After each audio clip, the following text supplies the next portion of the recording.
Sasa leo nikupe mifano kadhaa kwa ajili ya kushindana. Mifano kadhaa kwa ajili inavyotumika nguvu za Mungu kushindana.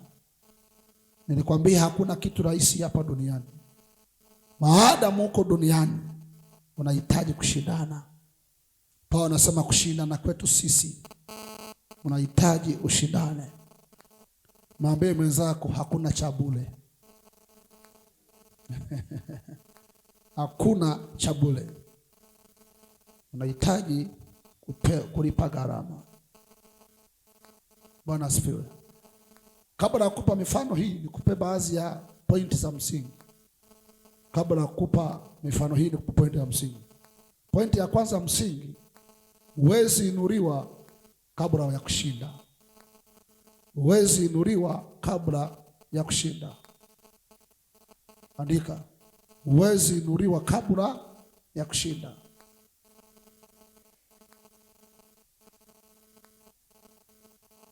Bwana asifiwe. Lazima umwangushe Goliath ili uwe mfalme. Unasikia? Lazima umwangushe nani? Goliath ili uwe mfalme. Hakuna mahali ambapo unaweza ukainuliwa tu hivi hivi. Umeangusha kitu gani? Kitu gani umeangusha? Lazima uangushe kitu kwanza. Ulimwengu wa roho hawezi kupa mambo yako kirahisi. Lazima uangushe kitu. Kuna kitu lazima kianguke, alafu ndio inuliwe. Nilikwambia jana kwenye Biblia kuanzia Mwanzo mpaka Ufunuo, hakuna watu walioinuliwa kirahisi.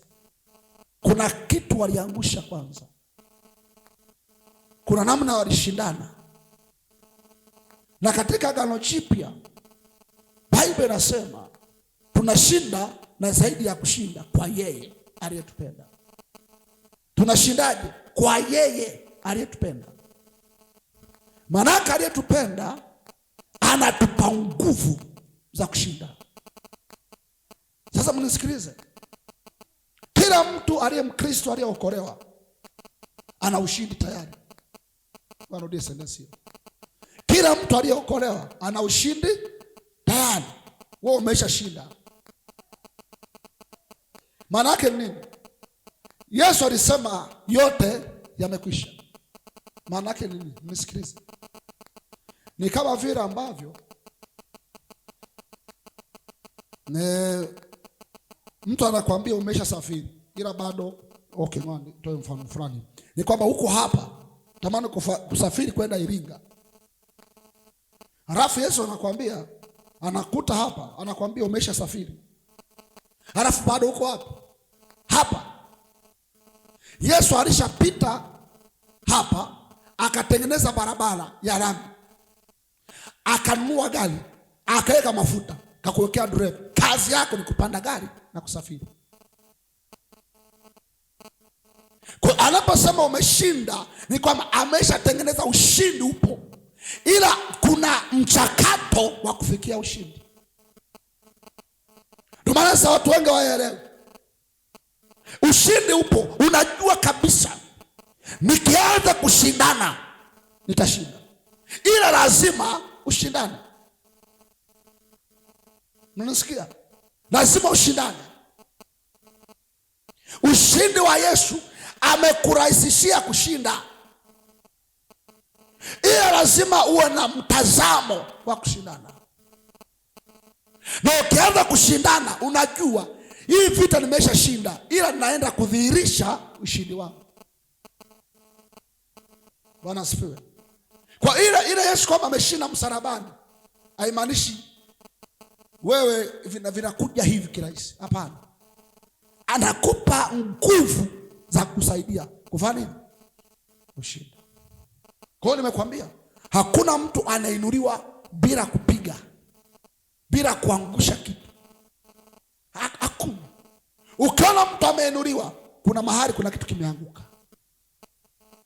Niamini mimi, kubali au ukatae, huo ukweli utabishana nao milele. Haleluya. Tuangalie mifano kadhaa kwenye Biblia. Mfano wa kwanza niliotoa jana kidogo, lakini nirudi haraka hapo. Mfano wa Yakobo na Esau na malaika. Yakobo, Esau na malaika. Maana yake Yakobo, Biblia inamuonyesha kama mtu ambaye ameshindana. Haleluya. Bwana asifiwe. Sasa angalia kitabu cha Mwanzo sura 25. Mwanzo 25. Mwanzo sura 25. Mwanzo 25 kuanzia aya 22 hadi 23. Tumefika wana wa Mungu. Kaeni hapo kule shule. Mwambie mwenzako nakula shule hapa. Usinitingishe. Mwanzo 22, 25, 22 hadi 23. Maandiko yanasema watoto wakashindana tumboni mwake. Umeona hiyo? Watoto wakashindana tumboni mwake. Sasa ukisoma aya 21 anaongelea habari ya mke wa Isaac au Isaka aliyekuwa anaitwa nani? Bwana asifiwe. Rebeka, ambaye ndani yake alizaa baada ya kuwa tasa muda mrefu, akapata nini? Mapacha wawili tumboni. Biblia inasema wakashindana wakiwa wapi? Tumboni. Sio, unaweza kuona hii sentensi. Wako tumboni, vita imeanza. Unisikilize. Si kama tunaelewa. Vita ya mwanadamu haianzi akiwa duniani. Anaanza akiwa tumboni. Ndio ukisoma Biblia watu wengi sana maisha yao yameharibika wakiwa tumboni na wakiwa wamezaliwa. Biblia inasema wakati wa kuzaliwa kuna vita. Wakati ukiwa tumboni kuna vita. Wakati ukiwa unaishi kuna vita. Ukienda shule kuna vita. Ukilima kuna vita. Ukienda kwa mchungaji kuna vita. Ukiwa mwimbaji kuna vita. Ukiwa mhubiri kuna vita. Ukiwa daktari kuna vita. Hakuna eneo lisilo na vita. Mnisikilize. Kuna watu ambao wanadhani kubadili kazi anapumua. Kuna mtu ukimwangalia anasema ningepata kazi kama ya huyu. Mchungaji kanisani, mhubiri kanisani, akiona mpendwa anakuja kumsikiliza, anasema ningekuwa kama mpendwa mimi ningemsikiliza mhubiri. Sema hii mifungo inaniua. Mhubiri anatamani kama kuwa msharika. Msharika anasema jamani, ningekuwa kama mchungaji ambaye tunampelekea sadaka. Daktari akimwona mchungaji anamtamani. Hajua mchungaji hana kazi tu. Ni kusema haelewi behind the scene. Nesa akimwona daktari anasema jamani, daktari yeye kazi yake ni kuvaa koti na kushauri watu. Mimi mwenyewe na sindano na wagonjwa. Daktari anasema ningekuwa kama nesi nikaacha hizo operation. Kila mtu akizunguka namna hii anamtamani mwenzake, akidhani ukiacha kazi A, B itakuwa rahisi. Hakuna eneo halina vita. Wala hakuna tukio la maisha halina vita. Kwa ukijipanga kuwa muraini, hakuna eneo unatoboa. Unafanya biashara hii, unaona vita ni kubwa, unasema jamani, hii biashara ni ngumu, unageuzia biashara nyingine. Unajua labda hii biashara ni nzito hii hakuna vita. Hapana. Ulimwengu wa roho ndio unaamua. Sio jambo nalo unabadilisha kazi. Kila kitu kina vita. Halo. Binti anasema, yani mimi nikipata mme, nikapata mchumba, yani nitamshangilia Mungu. Hauelewi. Unapambana pam, unapata mme. Ghafla shetani anaingia kwenye ndoa. Jamani, nakuwa cha pombe, CP. Mwambie zako CP, cha pombe. Shangaa huyu jamaa Amekwaje? Sasa Mungu, ningejua hiyo ndoa ningeondoka. Na alikoa bila kunywa. Unasema labda tu ngoja mimi nizae watoto, nikipata mtoto ni baraka. Na mzaa mtoto anadai ada. Mpunga mkono. Ndio maana mtu mmoja na Suleiman akasema, alitazama akakaa. Suleiman akasema ameona mwanadamu ni ubatili mtupu, hakuna anachoweza kupata zaidi ya kula na kunywa. Akagundua ndio mambo mawili tu mtu anafurahia, mengine yote akawaza, akawa na hekima, akafanya kila, akaona mambo yote ni ubatili. Tena akasema, na alitazama nikaona mwanadamu ana mahangaiko makubwa chini ya jua. Vita. Hakuna eneo lisilo na vita. Ikusaidie kujua unahitaji msaada wa nguvu za Mungu. Hakuna eneo unaweza kutembea kirahisi namna hivi. Biblia inasema hawa watoto vita yao ikaanzia tumboni. Fighting starts. Naanza. Samsoni alikuwa akiwaburuza Wafilisti, anafurahia. Najua nimemaliza. Mnisikilize. Ushindi wako wa leo ni kufeli kwako kwa leo. Kwa nini sasa sio? Ushindi wako wa leo ni kufeli kwako kwa leo.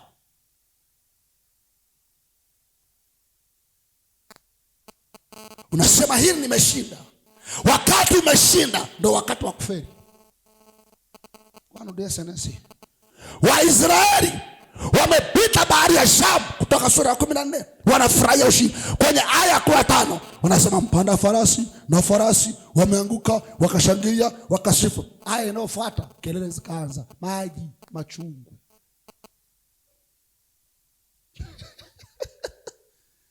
Elia ameshusha moto, amewateketeza mabahari, amefurahia, anasema mimi ndo mwenyewe mwamba kwenye Israeli, hakuna mimi kama mimi. Ghafla mkwaro unakuja wa mchawi, anaambia roho yako naitaka. Sawa baba, mimi sio mwema kuliko nini. Kufaulu kwako kwa leo ni kufeli kwako kwa kesho. Nakwambia uwe na mtazamo wa kupambana bila kuchoka. Asubuhi pambana, mchana pambana, jioni pambana, kila wakati uwe na nguvu za kupambana. Hakuna wakati wa kuzarenda. Ndio unahitaji nguvu za Mungu kila wakati. Unazihitaji nguvu za Mungu. Kwa sababu nguvu za Mungu sio tu za leo,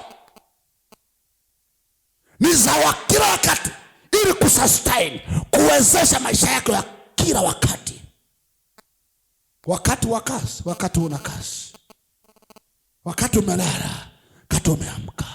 Wakati umefanikiwa, wakati uko chini. You need his power. Unahitaji nguvu zake. Mnanisikia ninachokisema? Sasa angalia, Biblia inachokisema. Wakashindana tumboni mwake. Naye akasema ikiwa ni hivi, kuishi kwa faa nini?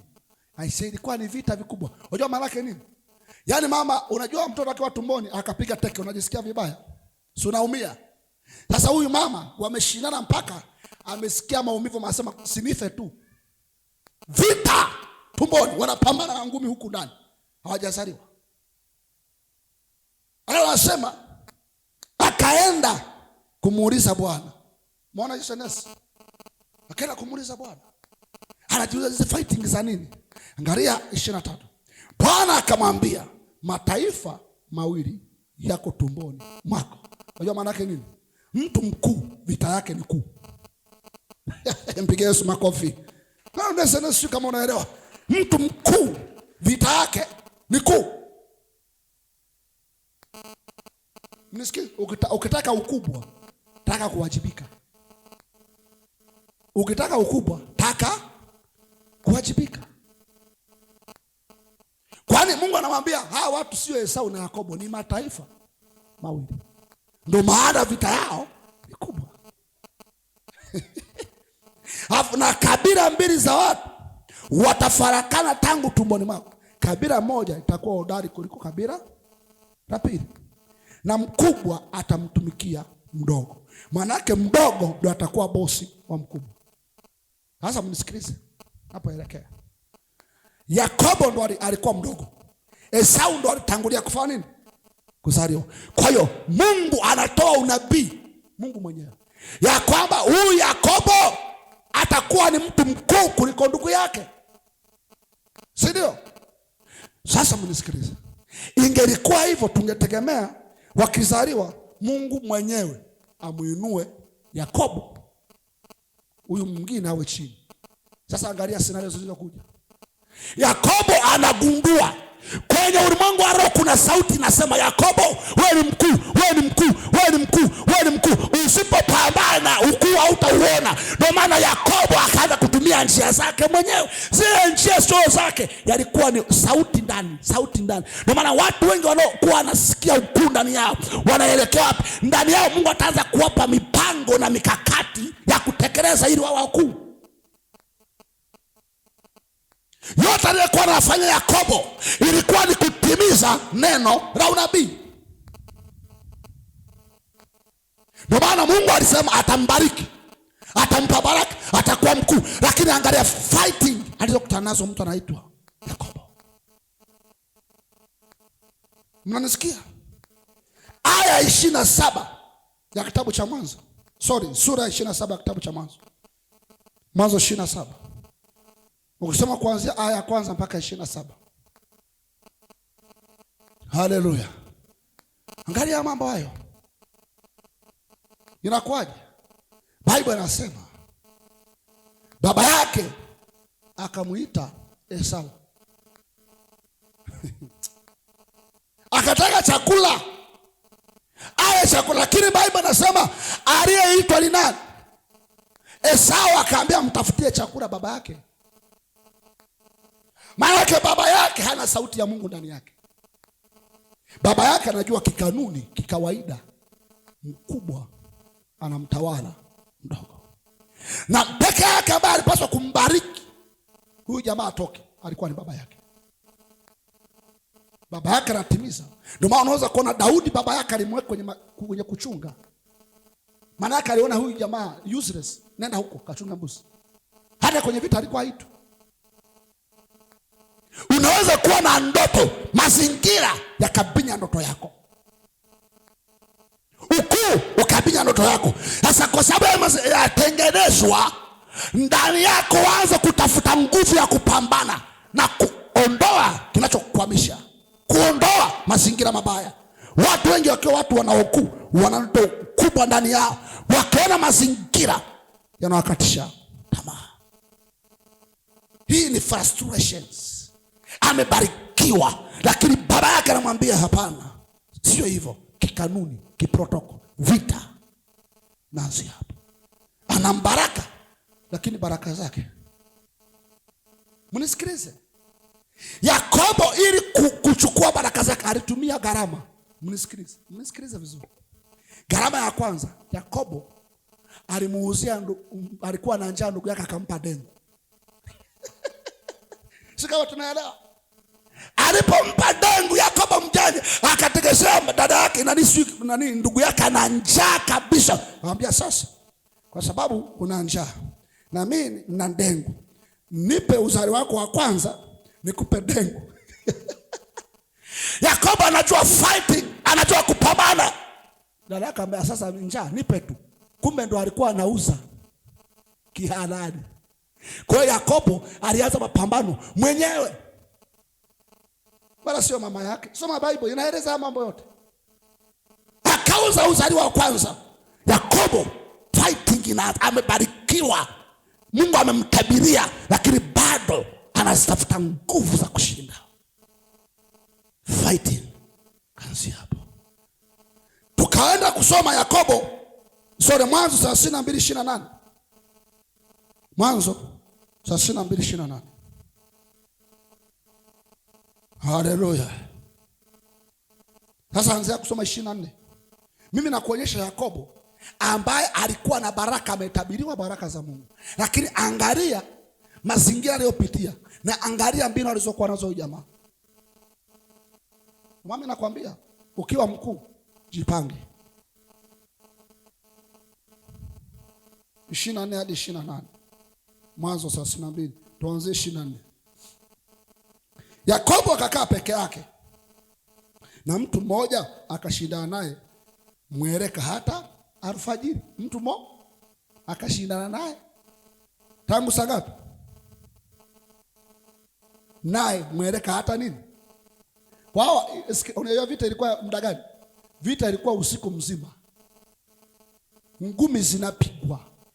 Yakobo ameshapambana ndugu, kaisha alishaweka dengu, ameshampa chakula baba yake, kafanya njia zote, lakini amebakiza lango la mwisho la kutoboa.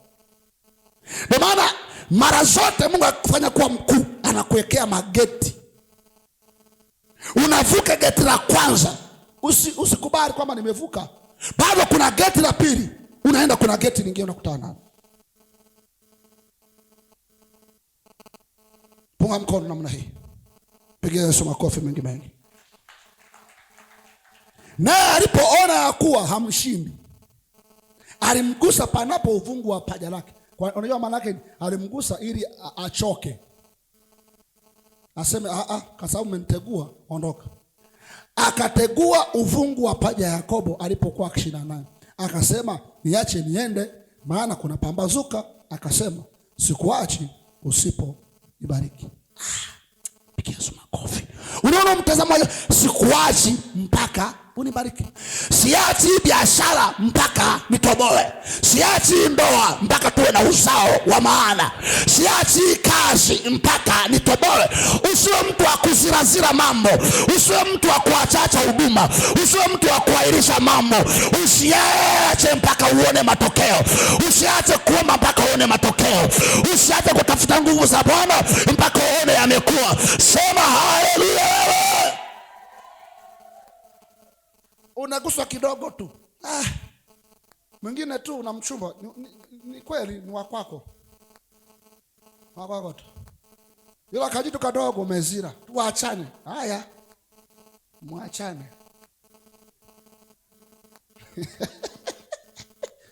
Haleluya. Sikuachi mpaka unibariki. Mtazamo wa kupambana, mindset of fighting. Bwana asifiwe. Msikilize, yani heri ufe ukiwa kwenye mapambano. Yani ukate roho ukiwa unafanya nini? Ndo askari wa Bwana. Askari wa Bwana unakompaka point ya mwisho unakata roho, bado uko kwenye fighting. Bwana asifiwe. Hiyo ndo askari wa Yesu. Angalia, akasema niache niende, maana akasema sikuachi usiponibariki. Akamuuliza jina lako nani? Akasema Yakobo. Maana yake jamaa hapa ndo anataka adeclare, afungue lango la mafanikio. Akamwambia jina lako hutaitwa tena Yakobo ila Israeli, maana umeshindana na Mungu na watu, nawe umeshinda. Mpigie Yesu makofi. Umeshindana na Mungu, umeshindana na watu, nawe umeshinda. Hii nguvu Yakobo alipata wapi? Hii nguvu ya kushindana na watu na kushindana na Mungu alipata wapi? Palikuwepo rango la upako lilokuwa juu yake. Mnisikilize, kwa sababu ukisoma Bible unaona Yakobo alishatoa fungu la 10 na akakuta malaika akawa pana fana, maana pale ndipo alikuwa anajazwa nguvu za kushindana. Huyu jamaa hizi wewe kawaida unategewa hii, bado utaki. Kuna nguvu nyuma yako inakusaidia, sio kivile. Ndio maana nisikilize, nguvu za Mungu ndio peke yake. Unapambana, unachoka, ukijazwa tena unapata nguvu mpya tena. Ukijaza tena unapata nguvu tena. Ni kama gari limeenda umbali mrefu, limechoka, unakaa chini, unaweka maji, unaweka mafuta, linaanza kazi. Bila nguvu, kesho tu umeng'olewa meno. Jicho la kushoto limeshaziba. Kwa nini? Usishindane bila nguvu. Ndio maana ndo kuna muhimu wa nguvu. Huyu jamaa alikuwa tayari na nguvu, inamfacilitate, inamsaidia. Sasa angalia Waefeso 1:2. Ni wachekeshe. Waefeso 1:2.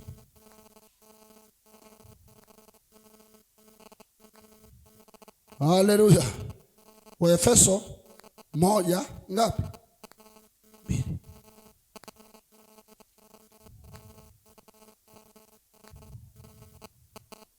1:3, sorry. 1:3. Waefeso 1:3. 1:3. Anasemaje? Atukuzwe Mungu Baba wa Bwana wetu Yesu Kristo, aliyetubariki kwa baraka zote za rohoni katika ulimwengu wa roho ndani yake Kristo. Kwa mnisikilize, mtu yote aliyeokoka amebarikiwa. Tunajua hiyo. Mtu yote aliyeokoka amefanya nini? Tumebarikiwa kwa baraka zote za rohoni. Baraka zote, sio nusu. Baraka za uzao, baraka za ndoa, baraka za kilimo, kila kitu kimebarikiwa. Tumebarikiwa kwa baraka zote za rohoni. Rohoni wewe ni mkuu. Rohoni wewe ni mbarikiwa. Rohoni wewe ni meneja. Rohoni wewe ni kiongozi. Rohoni kila kitu ndani yako kipo. Sasa uhalisia tulionao kwenye mwili. Wewe jiangalie mwenyewe na mimi nijiangalie. Hizi baraka zote za rohoni ziko wapi? Masioni. Mwasikia? Ni kama mtu ana MB alafu anashinda kudownload mafaili. Yaani mwanangu upo tu, MB zipo kwenye simu. Unasema jamani, nataka kitu fulani, nataka Biblia. Niwe na Biblia kwenye simu. Download. Ile kwamba una MB haimaanishi app inakuja. Mnanisikia? MB kwenye rohoni zipo. Yaani wewe una MB tena furu. Mtandao wako unasoma 5G. Ila sasa unashangaa una simu unahangaika. Jamani, naomba niazime simu. Sina Bible alafu simu yako humo app ipo, unaweza download, MB unazo lakini unaazima kwa mwingine. Ndio walokole wanachokifanya. Kila kitu unacho. Wewe ni mfalme. Siku moja nilisoma Biblia kwenye kitabu cha Mhubiri. Hii sentensi iliniuma sana. Na mimi Mhubiri anasema ya kwamba na alishangaa na kusikitika. Na aliona mfalme anatembea kwa miguu na mtumwa amepanda farasi. Mfalme, yani mfalme, rais wa nchi yupo alafu mtumwa wake ambaye anapaswa kumtumikia yupo kwenye gari V8. Ndio ulimwengu. Mabosi wanatembea kwa miguu, watumwa wanatembea kwa magari. Ndio dunia tunayotembea nayo. Walokole ni wafalme. Biblia inasema kwenye kitabu cha Ufunuo 5:9, ulichinjwa ukamlia watu wa kila kabila, kila lugha na kila jamaa, na ukawafanya kuwa ufalme na makuhani na wamiliki juu ya nchi. Wewe ni mfalme ambao unapaswa chini ya nchi hapa nchini, unapaswa umiliki. Alafu mfalme anatembea kwa miguu. Watu wa duniani ambao ni watumwa wa dhambi wanatembea kwa magari, wana nyumba nzuri. Kwa nini? Kwa nini? Yesu yuko mbinguni, ametubariki kwa baraka zote za rohoni. Ametupa upako, ametupa Roho Mtakatifu, ametupa malaika. Bado useless. Ndicho kitu kinaniuma duniani. My God. Kwa nini? Kwa sababu Wakristo wapo hawajui kanuni. Hawajui kanuni. Wanaachia watu wengine ambao wanajua ulimwengu wa giza, wanaenda kwa waganga na kulipa gharama na kulipa vitu vyote na kujitoa makafara. Wanakuja duniani wanamiliki. Wanakuja duniani wanatawala. Halafu wana wa ufalme hawana kitu.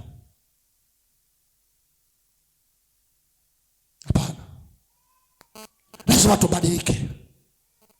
Lazima ujue mimi nimebarikiwa. Unaanza biashara kidogo tu, ghafla mchawi yuko pembeni mwako, anakoroga tu asubuhi, mchana, jioni. Ghafla ulikuwa unauza mgahawa, wateja hawaji. Alafu nawe kwa ujinga sema jamani, hili soko silielewi. Yaani haka eneo kana wachawi, alafu naona jisifia kana wachawi. Unafunga biashara, mchawi anasema tutaona. Halafu ya akikuona kwenye ulimwengu wa roho, una malaika, una Roho Mtakatifu, una upako, una moto, una baraka. Mikono yako imebarikiwa, roho yako imebarikiwa, uso wako umebarikiwa, kila chako imebarikiwa. Anajiuliza huyu jamaa ni mtu mbavu kweli kweli.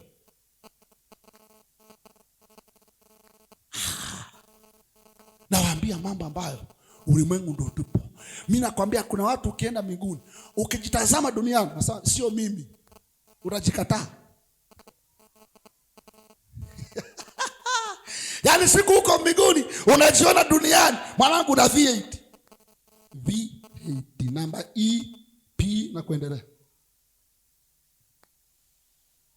Alafu duniani ulikuwa short kulia, short kulia, short kulia. Unajiona mbinguni, unajiona jamaa fulani ambaye alikuwa na mashamba makubwa, anatoa mpunga na mipunga, anatoa mazao na mazao, anauza kanda nzima ya kusini. Alafu ameajiri watu. Kila akijitazama hivi, mimi ndo yule. Mwambie wewe huyo. Gideon anamwambia wewe shujaa. Sema wewe Mungu achana na mimi. Mimi shujaa. Wewe usinioni mimi ninapepeta ngano. Kwanza mimi ni mdogo kwenye familia. Alafu nyumbani kwetu wote maskini. Maana anamwambia wewe shujaa. Angalia hicho kifanyika. Kwenye ulimwengu wa roho, Mungu anamwambia kilichokufunga ni miungu mingine. Kana kafuata Biblia yake kimuonyesha. Akaambia katoeni ng'ombe wa miaka 7 kamtoe. Ulipize sadaka zilizotolewa kwenye ulimwengu wa roho ili uweze kutawala. Baada ya pale kutoa sadaka, akaenda akabomoa madhabahu. Gideon akawa mfalme. Wafilisti waliokuwa na nguvu zao zikaisha, akawa mtu mkuu. Ndio alivyokuwa anaonekana kwenye ulimwengu wa roho. Kuna vitu hujapambana navyo. Mnisikilize. Wewe sio jinsi ulivyo. Kuna vitu hujapambana navyo. Unaweza shetani akakuachilia katabia tu kazi na kako tu kakaingiza. Umebarikiwa. Alafu anakatumia kama kichocheo papo. Kama Yusufu alivyofanywa. Unaenda kwa Potifa papo, unakaribia kwa mfalme, kuna ngazi pale, anakuwekea mwanamke papo. Anambia unaa nami. Alafu mke wa bosi ukitazama hela nazo. Ukitazama ukilala naye ndo yani ndo kila kitu utapewa bure. Yusufu anamwambia wewe acha ujinga. Nimkose Mungu. Acheni. Kama ni kunishtaki nitakuachia na nguo yangu, wewe ushahidi. Nitaenda gerezani. Anakuachia kazi na watu. Papo kila wakati unafanya jambo papo, nakaribia kuingia langoni kutoboa. Kakijana kanakuja handsome. Papo unarudi zero. Hapo ndo mubaya anasema na alimuona mfalme akitembea na miguu. Alafu mtu anatembea na gari. Ndio ishara tunawafanyia watu. Sina muda wa kuonyesha vitu ambavyo shetani anafanya na Mungu wa roho watu hawajui. Yesu alikuwa kwa mfalme wa ulimwengu huu. Kazaliwa tu hata miaka 2 hajafikisha. Ghafla watoto wote wanapaswa wawe.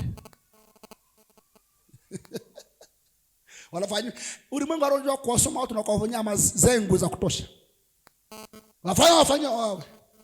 Yusufu akasema okay, mimba ya nani? Ya Roho Mtakatifu. Una uhakika? Nimetoa apostle, una uhakika? Mariam, unanifanyia haya? Basi mimi mwenye haki, endelea na mimba yako. Kaacha. Yesu vita inaanza. Kwa sababu Yusufu ndio pekee Mungu alimtokea atumie nguvu zake kumtorosha mtoto. Shetani ameshapanga mipango kila kitu. Yusufu amemkimbia mke. Mke amezalika dunia nzima. Kama huyo mke anatudanganya.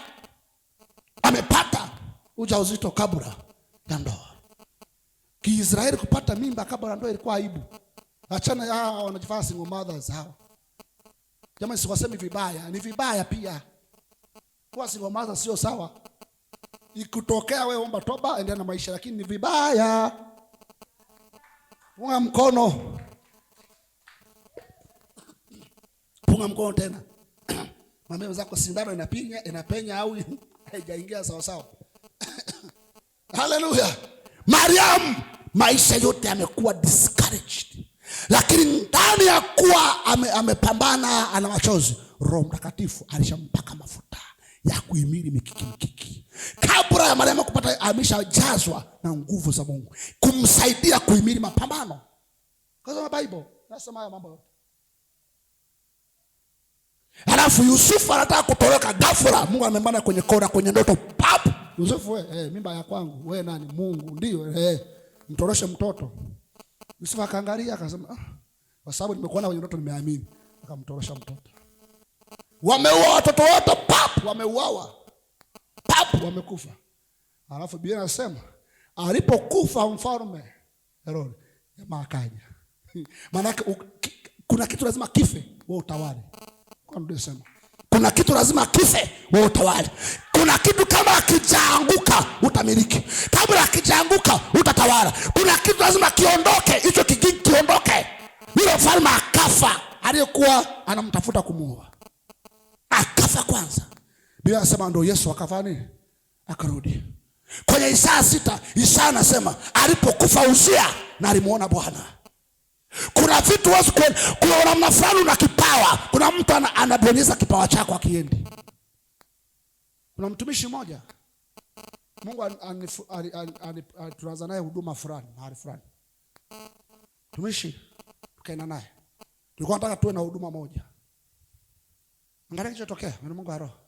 Mungu akanitokea usiku. Ananionyesha maono ya wazi kabisa.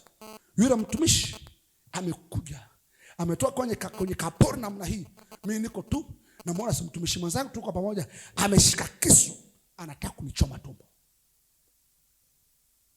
Ghafla nikaamka. Sasa ikanisumbua huyu mtumishi mara rafiki yangu. Nikajiuliza huyu mtumishi ni jambazi au ataniua? Nikajiuliza, sikupata majibu. Nikaanza kumuogopa. Baadaye ndo Mungu ananifunulia. Tumbo limebeba kuzaa. Wewe na huduma binafsi na ana huduma binafsi. Ukikaa chini yake mkaa pamoja, atauacha kwako. Ndio kisa cha mimi kuachana naye. Maana yake nini? Kuna kitu kilichopanguka utoke. Kuna vitu, kuna marafiki ulionao wamekuwa kikwazo kwako, wamezuia hatima yako. Wewe unaendelea kuwabeba, wafe kwanza kwenye moyo, wafe kwanza kwenye maisha yako ili uende mbele. Haleluya. Sema amen katika jina la Yesu Kristo.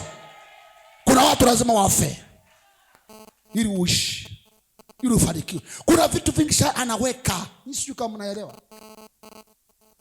Haleluya. Vife kwanza. Yesu akawa mfalme akarudi, akatawala. Alipokufa mfalme yule, ndio Yesu alianza kuonekana. Luka 4, baada ya kufirisha miaka akapanda mlimani kuomba kutafuta nguvu. Alipopata nguvu akaanza huduma yake. Unanisikia? Kuna kitu kisichokufa, ufanye nini? Utoboi. Na kuambia narudia, kuna kitu lazima ukiangushe kwanza kwenye ulimwengu wa roho. Haleluya. Kuna watu hapa mnajua kabisa nyinyi ni watu wa muhimu sana katika kilimo. Na unajua kabisa wewe ukikaa chini ukaanza kuwaza ukiwa peke yako ndio unapata mawazo. Lakini ghafla wewe ni mtu wa umbea, muda wa kulima au muda wa kuanza kuandaa mbegu upo kwa jirani. Jirani nipe ubuyu. Ubuyu. Unakula ubuyu mpaka jioni. Muda wako unaisha. Kesho narudia vile vile. Vitu vingi vinakuhamisha na ujui. Na shetani ongea na waletaya kwako kukuhamisha. Mpigie mikono hao mnanielewa. Wengine wana maombi hapa. Unasikia muda wa kuomba kabisa, unasikia Roho anasema kaombe. Omba. Unasikia kabisa kiu. Alafu unapita. Jirani choo. Unaenda. Unasikia mnatifu achana huyu mwambie baadaye. Sema sasa atanionaje? Haya atakuonaje? Kuna kitu shetani amekupangia kuua au kukiua, ndio maana nakwambia omba sahihi. Mnisikilize. Vitu vingi vinakwamisha watu. Sasa siwezi nikavieleza. Kila mtu mwenye nyota inawindwa. Kipawa kinawindwa. Mafanikio yanawindwa. Hauwezi kupenya kirahisi. Vita ipo. Musa amezaliwa pap, nataka kuwaua wote. Musa ameua. Mama yake akasema sasa ili wawe mtoto wangu nimfunge kwenye kiishi kinani kiteknolojia hiki fulani nimuingize kwenye maji afa huko nisimuone. Kumbe ndo anamponyesha hivi. Musa akaenda kwa nyumba ya Farao. Akaanza kula cha Farao, anakula kitu cha Farao, anaonyesha maisha ya mafanikio, maisha ya mafanikio kwa Musa ndio yalikuwa kikwazo chake. Hakuna namna ambavyo wewe ni mtoto wa mfalme alafu unatamani watumwa kula nao. Hauna kitu kirahisi kama hicho. Kwa ameenda kwa nyumba ya mfalme, amekula, yeye ni mfalme, mtoto wa mfalme, magari anaendesha, lakini ndugu zake ni watumwa. Lakini nisikiliza. Musa akajua ya kwamba mimi wito wangu sio kaa kwa nyumba ya mfalme. Angalau niache raha kwa muda ili ni safe hapa, ni safe niumie, lakini baadaye niwe na maisha ya maana. Sema haleluya. Soma Waebrania anasema, akasema hataweza kaa kwenye nyumba ya mfalme akaa na kushiba na kurizika, akaacha ndugu zake wako wanateseka. Ndio maana ametoka nyumba ya mfalme akakuta jamaa anamuonea ndugu zake, akampiga akafa. Inaonyesha hasira ya kitu Mungu alichompa na mapambano yanayopigana ndani yake. Bwana asifiwe. Nikaenda kuamua ndugu zangu, anambia wewe sio mwamuzi. Wakamwambia unataka kutua kama yule na akatoroka, akaenda Midian. Mungu akamwelekeza kwa mwanamke ambaye sio kabila lake. Akaoa mwanamke, wakaanza maneno. Yaani akamwambia kuna vita usipojua ukafa, wewe ni mfalme. Ukafa maisha yaende, wewe ni nani? Mnisikilize. Kwa nini? Haujajua unahitaji nguvu za mapambano, nguvu za kuzaa vitu. Angalia, nikupe mfano wa pili, niishie hapo. Angalia mfano wa mapingamizi kwa Paulo. Mapingamizi kwa Paulo. Mapingamizi kwa Paulo.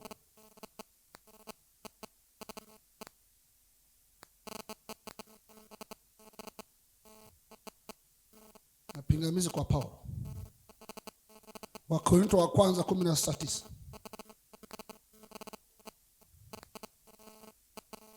Wakorintho wa kwanza 16:9.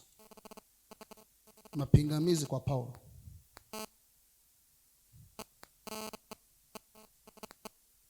Bwana asifiwe. Kwa maana nimefunguliwa mlango mkubwa wa kufaa sana, na wako wengi wanipingao. Kila mahali mlango wako unapofunguliwa mafanikio, wako wanaokupinga nyuma yake. Kwa maana nimefunguliwa mlango mkubwa wa kufaa sana. Tayari nakaribia kupata ndoa. Tayari nakaribia kupata kazi. Tayari nakaribia kuinuliwa. Tayari nakaribia kupata mtaji. Tayari nakaribia kwenda mahali ambapo Mungu amenipa. Anasema unafaa sana, una kila kitu. Kila nikitazama ule mlango nafurahia. Nikitazama hichi kitu nafurahia, lakini wako wengi wanipingao. Kila wakati mlango wako unapokuwa wazi, wakupingao wapo nyuma ya mlango. Na kwa sababu unaona kabisa hapa nafanikiwa, ukiona wanaokupinga, mara nyingi watu wanasema kama ndo hivi nirudi nyuma. Kumbe ungangana ukaendelea mbele. Vita inapokuwa kali ndo umefaulu hivyo. Yaani ukiona vita imekuwa kali, hapo ndo unakaribia kutoboa.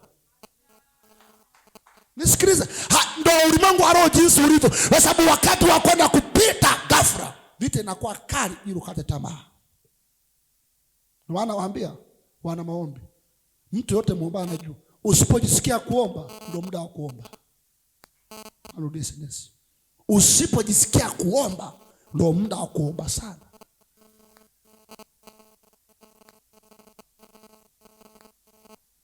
Nifunguliwa mlango ulio wazi wakufaa sana, lakini wako wengi wanipingao. Anashangaa ghafla watu wanaanza kumpinga, wanaanza kumsema maneno mabaya, wanaanza kumsingizia, wanaanza kutunga ushahidi wa uongo, wanamgeuka na kumsaliti. Hajui, anadhani labda tu nimekosea njia, kumbe wako wengi wanaompinga. Mnisikiliza, mtu mmoja anaitwa Ibrahim. Alipotaka Mungu ambariki, kwenye Mwanzo 15 na 14 pale, Biblia inasema Mungu akamwambia nenda katoe sadaka. Nakumbuka katoe sadaka, akachinja, nadhani ilikuwa ng'ombe kama sio kondoo, nimesahau. Biblia inasema alipochinja ile ng'ombe kwa sadaka, wakaja tai wakaenda kula. Nani amewatuma tai? Ile sadaka ya kuteketezwa ndio ulikuwa mlango wa Ibrahim kukutana na Mungu. Sadaka imetolewa, tai wamekuja kula nyama. Manake tai wampingao wanataka ile nyama kabla ya kuteketezwa wale, ili wemondoka. Biblia nasema Ibrahim alipoona wale tai akawafukuza mbali. Alipowafukuza ghafla akaingiwa na usingizi wa ghafla, ndo akalala. Alipolala Mungu akamtokea, ndo akambariki. Pigia Yesu makofi. Kwamba kila wakati Mungu anapokuambia ahadi, mafanikio, mlango kafungua, utakutana na tai, utakutana na wakupingao.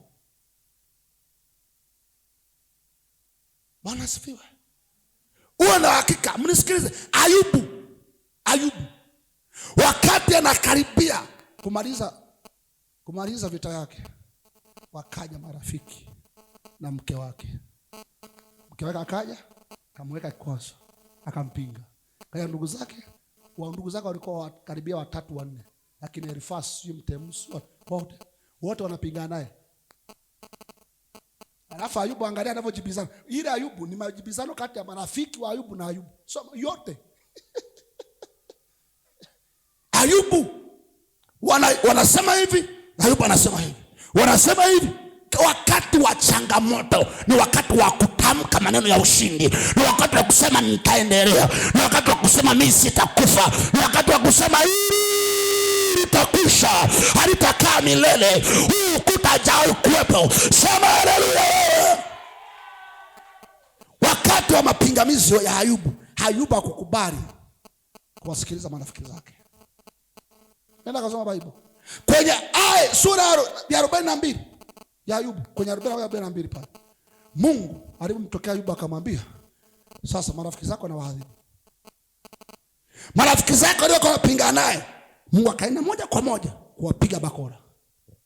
Biblia inasema Mungu akamwambia Ayubu, waombee nisiwapige. Maana yake nini? Walikuwa wanasema maneno ambayo sio ya Mungu. Anaweza kama mtumishi mwenzako, mpendwa mwenzako, wakati wajaribu anataka kupenya, ukafikiri tu ni mpendo, kumbe ametumwa. Na wewe huna jicho la kuona. Pili fulani nilikuwa nataka nifanye kilimo fulani. Mtu mmoja akanipinga, simsemi. Lazima akajisikia vibaya. Na akisema, unaona kuna fact kabisa. Unaona kabisa hii kuna fact. Yaani hii anaongea ukweli hivi. Lakini unasikia ndani natoboa. Ndio unaona kabisa ukweli anasema. Sema ngoja nimsikilize. Umekwisha. Mnanisikiliza? Kila mlango unapofunguliwa, unaweza kaenda kabisa pale. Mungu amekupa mtaji. Mtaji huu hapa. Mlango umefunguliwa. Mlango huu msiba unakuja, wanipingao. Ndugu wanakuja, anambia nisaidie uniazime ada. Alafu kimwazima hilo utapata. Mlango umefunguliwa. Jamani, mtaji sio wa kula wala sio wa kutoa sadaka. Warudi. Mtaji sio wa kula wala sio wa kutoa, unatoa sadaka ulizozalisha. Yaani kama hivi mimi nichukue kazi yangu niitoe sadaka. Sasa nitazalisha nini?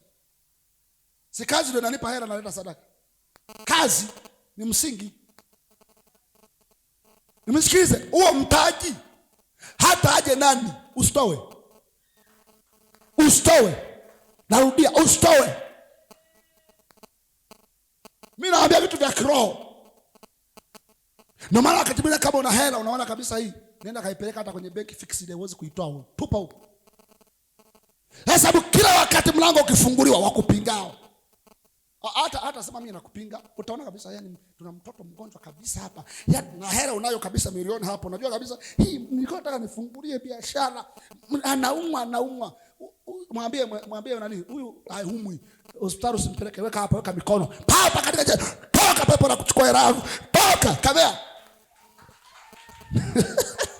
Kwa sababu ukikubali unatumia na hospitali tu anamwambia anauma malaria. Siku 2 kapona amerudi. Na alikuwa anakaribia kufa. Wanipingao. Wako wanatafuta mtaji wako wewe.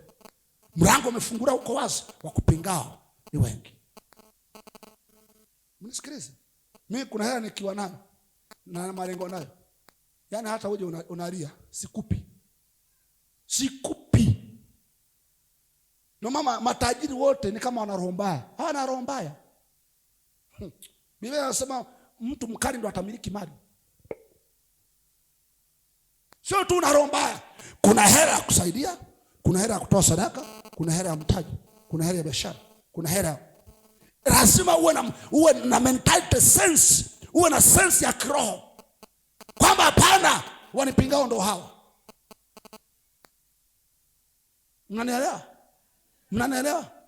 Wakati mwingine umechukua kasadaka kako, unasema Mungu, biashara hii nimekushukuru, fungu la 10 hii. Na Mungu anajua kabisa hii sadaka ukitoa umetoboa. Sio kama mnaelewa. Yule mwanamke wa Sarepta alikuwa amebakiza kitu kidogo cha unga ili afe ale na watoto wake. Alafu anakuja Elia anasema naitaka hiyo sadaka. Akalia akasema Mungu, sasa mimi nitakupaje, nibakiza hiki tu ndiye nifu. Akamwambia leta.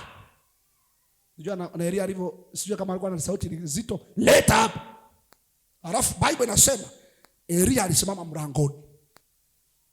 Nenda kasoma Bible kwenye Wafalme wa kwanza 17. Alisimama wapi? Mlangoni. Aliposimama mlangoni ndipo akaongea na yule mama alikuwa anakota 10. Maana akasimama mlangoni ili sadaka ifungue mlango atoboe maisha. Ndio maana Bible inasema alipotoa Elia akamwambia kapurako alitapungua. Kapurako na alikupungua. Wakati wengine wanalia njaa, mama wa Sarepta anadunda analinga. Kwa sababu baraka za Bwana zilikuwa naye kwenye malango. Bwana asifiwe. Mungu amekwambia toa sadaka hii, fungu la 10 hili, biashara yako. Umeandaa sadaka pap ya kesho. Ghafla usiku mtoto amekamatwa na homa. Na wao ulivyo mjingo nasema, jamani, kusema mtoto afi si angalau nitoe sadaka. Ndio umekwisha. Yeye sadaka utatoa kwa mtoto atapona na huku umezuiliwa.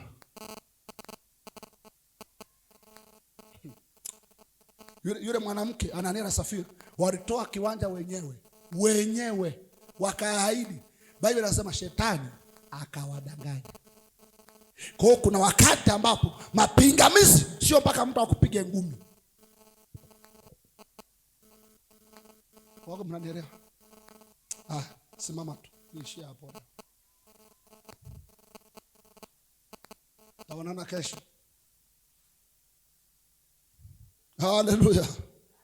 Haleluya. Muulize mwenzako shule inaendaje? Utakuwa na ngapi? A au B? Au 0? Apigie Yesu makofi, haleluya. Sasa mnisikilize. Leo mimi sitatumia nguvu. Wako wanaokupinga kawatoe. Wako wanaokuzuia waue, waondoke. Kitu gani kinakuzuia? Kama ni marafiki, mwambie Mungu tengua huyu rafiki. Kuna ni mchumba tu limetumwa na shetani niko hapo limekaa. Kuna kabinti kako hapo kamekaa. Kana kuzuia. Mnanisikia? Kuna vitu vipo vimekaa kwenye geti lako. Mwambie Yesu, naondoa. Kama ni magonjwa ndio yanakuzuia mafanikio yako, ondoa kikuzuia hicho. Nyosha mikono. Mimi sitaomba. Nataka kila mmoja apambane. Kama unataka kupambana ni wewe. Sisi tunaomba hapa tukusaidie. upambane kivyako. Wewe ni mfano, unataka kutembea na miguu ni wewe. Unataka kufa maskini ni wewe. Unataka kufa tajiri ni wewe. Unataka uzao wako utoboe ni wewe. Unataka uzao wako usome ni wewe. Unataka uwe na ndoa njema ni wewe. Nyosha mkono, funika macho. Naomba kidogo kinanda kwa chini. Wimbo wa kuabudu kwa chini. Baada ya hapo mimi sitaomba leo. Taomba, tutakuwa naomba taratibu afu tunakuacha. Tunakusubiria tuone unavyopush. Utaka kupush ni wewe. Utakapoishia hapo hapo. Sema Bwana Yesu, ninaomba rehema. Ninaomba toba.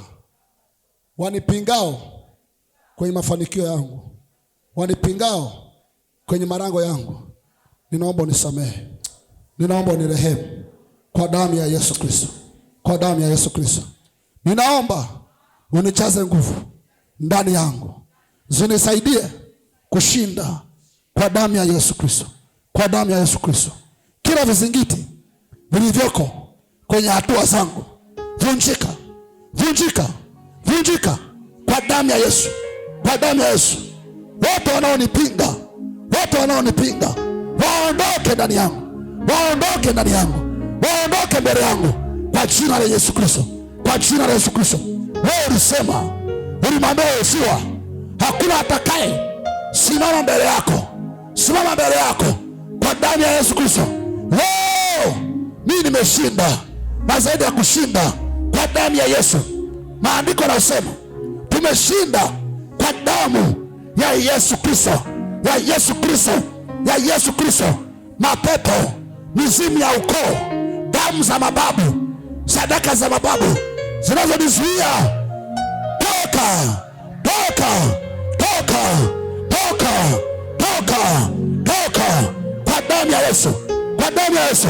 Madhabahu, madhabahu za ukoo, madhabahu za ukoo zinazonishikilia na kunizuia kuendelea mbele, toka, vunjika, vunjika, vunjika kwa damu ya Yesu. Kwa damu ya Yesu. Kwa damu ya Yesu.